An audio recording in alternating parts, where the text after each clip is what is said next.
now to turn around and back again. I made my bed and now I lay my head in it. Les salariés d'ArcelorMittal à Saint-Dizier sont en grève. Les vaccinations s'intensifient sévèrement en Haute-Marne. Gérer son argent, voilà le service que propose cette association bragarde. Les lauréats des idées inspirées de la Haute-Marne enfin récompensés. La saison du printemps inspire de nombreux artistes.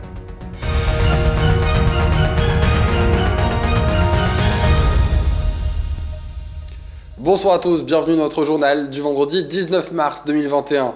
Ouvrons cette édition avec les salariés d'ArcelorMittal de Saint-Dizier qui depuis hier sont en grève.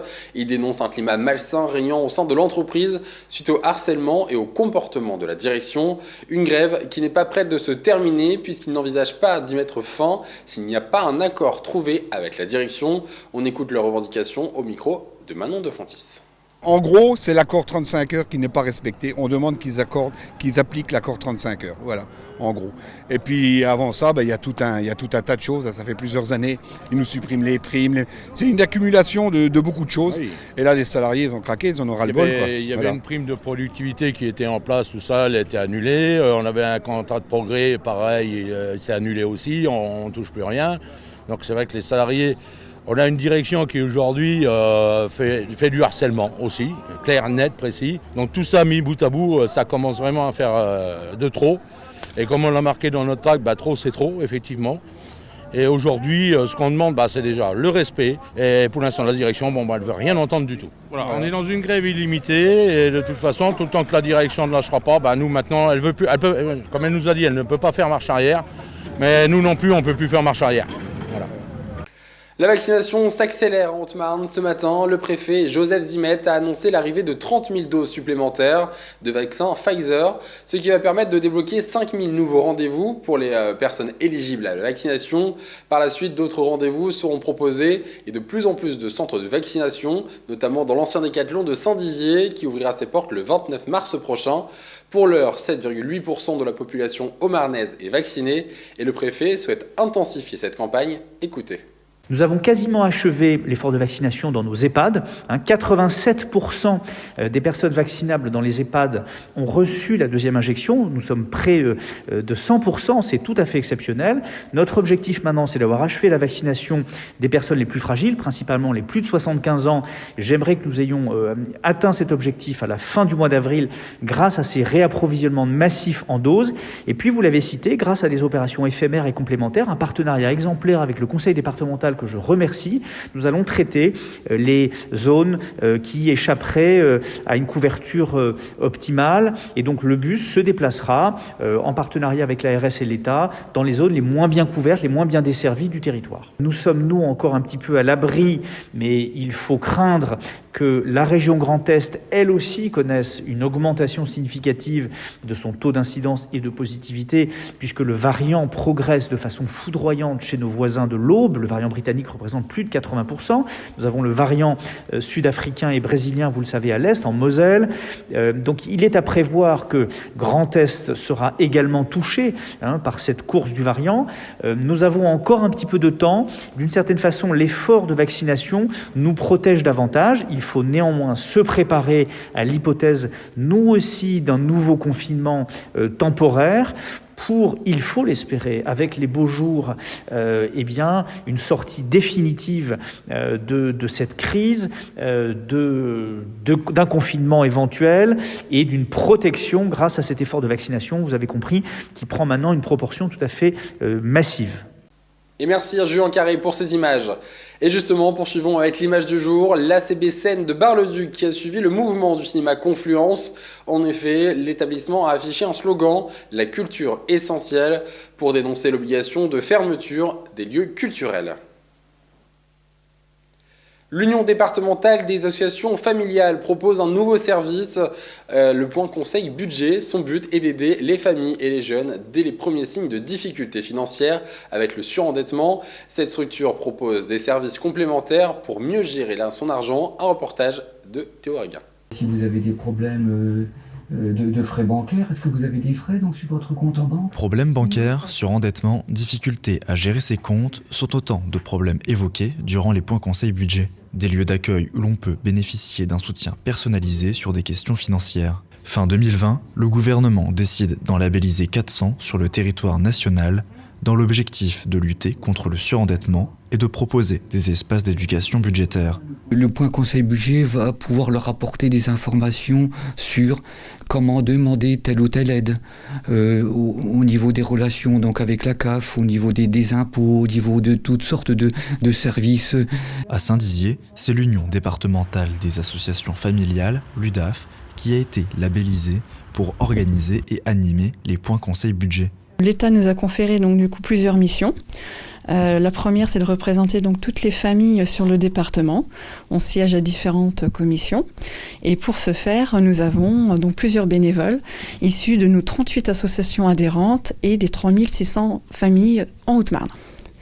Et puis, une autre mission qui est très importante, c'est de gérer tout service d'intérêt familial. Et aujourd'hui, nous en avons une quinzaine. Même si l'UDAF se félicite du nombre de consultations, elle n'est pas à 100% satisfaite. En effet, Jean-Pascal Vuillaume déplore un tabou autour de l'argent en France. Prendre rendez-vous pour parler de ses problèmes financiers peut faire peur, ce qui est dommage car les points conseil budget sont anonymes et gratuits. Il n'y a pas de stigmatisation, on accueille vraiment toute personne, tout public. On ne juge personne au point conseil budget. On aide simplement la personne qui vient nous voir dans leurs difficultés budgétaires. Et fort de cette première expérience, l'État souhaite déjà labelliser 100 nouveaux points conseil budget d'ici la fin de l'année 2021.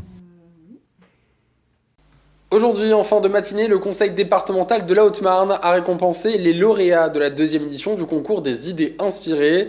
Avec la crise sanitaire, la cérémonie n'avait pas pu se faire, au moins qu'en visio, mais le président a tenu à récompenser les Haut-Marnais pour leurs idées. Pour ce concours, ce sont 4 catégories qui ont été mises en place: nature, savoir-faire, idées inspirées par les Haut-Marnais et le coup de cœur du public. Au total, 13 personnes ont remporté un prix. On écoute tout de suite la réaction des lauréats du projet textile Le Petit Haut-Marnais, ainsi que le créateur du domaine de Trimeul, et la réaction également du président du conseil départemental, Nicolas Lacroix. Très émue, très contente que finalement c'est pas un projet si fou, que les gens le reconnaissent, et on voit que les Haut-Marnais sont fiers d'être Haut-Marnais, donc c'est magnifique. On a reçu le deuxième prix du jury dans la catégorie nature, et puis on a reçu aussi le prix du public avec plus de 10 000 votes pour le projet. C'est une grande fierté, et puis avoir eu le soutien de 10 000 votes, enfin c'est pas 10 000 personnes, du coup c'est 10 000 votes, mais ouais, c'est très émouvant en fait. C'est une initiative qui met en valeur le département de la Haute-Marne et son dynamisme. Ça rentre complètement dans notre campagne d'attractivité, la Haute-Marne Respire et Inspire.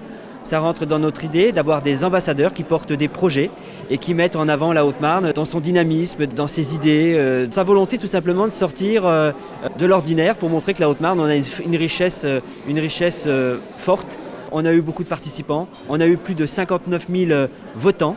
Donc vous voyez, une grande mobilisation aussi des Haut-Marnais qui se sont intéressés à ce concours et puis qui ont donné aussi cette force, cette consistance, puisque 59 000 votants pour le département de la Haute-Marne sur un tel concours, c'est une première. Et j'ai eu un coup de cœur, mais vous comprendrez bien que je ne peux pas complètement vous en parler. Allez, je vous le dis, c'est 50 Tours parce que c'est le dynamisme, c'est la jeunesse, c'est le sport, c'est aussi les idées un peu décalées de jeunes qui m'ont donné vraiment envie de croire en leur projet. À partir de demain, samedi 20 mars, nous tournerons la page de l'hiver pour entrer dans celle du printemps, une saison qui inspire les artistes et notamment les peintres. En effet, avec le soleil et les floraisons des arbres, la nature nous offre une palette de couleurs chaudes. Regardez ce reportage d'Alison Godefroy. Le printemps est là et l'art aussi. Cette saison marque le renouveau, couleurs chaudes, paysages naturels. Le printemps et la lumière s'installent dans les peintures de Gaëlle Bell, artiste peintre professionnel à Chaumont. Haut-Marnaise et passionnée par la nature, elle a ouvert en octobre 2020 son atelier galerie et propose des peintures qui font voyager pour de vrai. Je suis principalement dans un style figuratif, pas loin du réalisme. Ce qui m'intéresse, c'est de montrer la poésie qui se dégage des paysages. Donc je peins principalement des paysages et des ciels. Les ciels ont une grosse importance dans mes tableaux, parce que j'aime montrer justement le côté éphémère des choses pour les capturer après sur mes toiles. Depuis ses 14 ans, Gaëlle peint à l'huile. Cette peinture est souvent utilisée pour peindre des paysages ou des portraits. Cela nécessite beaucoup de temps et de travail. C'est un médium qui est très agréable à travailler parce qu'il est long à sécher, qui peut déplaire à certains. On l'utilise en fine couche, donc d'une couche fine en allant à la couche plus grasse. Et l'inspiration, Gaëlle la trouve dans les balades et la photographie. D'origine haut-marnaise, il est essentiel d'être connecté à la nature, à la terre, d'avoir un regard différent, prendre le temps pour l'admirer. Et souvent, elle a la tête dans les nuages. Le ciel, en fait, c'est quelque chose d'abstrait presque. Les ciels sont différents suivant les saisons, suivant l'heure aussi. J'aime beaucoup les ciels d'hiver, parce qu'ils ont une lumière beaucoup plus pure, en fait. Ont un bleu et des teintes qui sont différentes et qui sont très intéressantes. Suivant le format et les détails, 30 à 60 heures, c'est le temps de réalisation d'une toile. Avec la crise sanitaire, il est conseillé d'être polyvalent quand on est indépendant. Même dans l'art, il faut gérer la commercialisation et la communication. Parce qu'il y a beaucoup de choses à gérer qui sont autres que la peinture. Avec la Covid, ça nous a, je pense, comme beaucoup d'artistes, obligés d'être beaucoup plus présents sur les réseaux sociaux et sur Internet. Donc j'ai créé mon site au mois de décembre. Donc j'ai travaillé pendant 3 semaines dessus pour pouvoir avoir une visibilité. Inspirée par la nature, la lumière et les couleurs, Gaëlle Bell exprime sur ses toiles des instants éphémères afin de susciter l'émotion de façon nouvelle, comme le printemps. C'est la fin de ce journal, merci de l'avoir suivi, excellent week-end à tous. Toute l'actualité qui vous concerne, à voir et ou à revoir, dès maintenant sur puissancetélévision.fr et sur notre application mobile.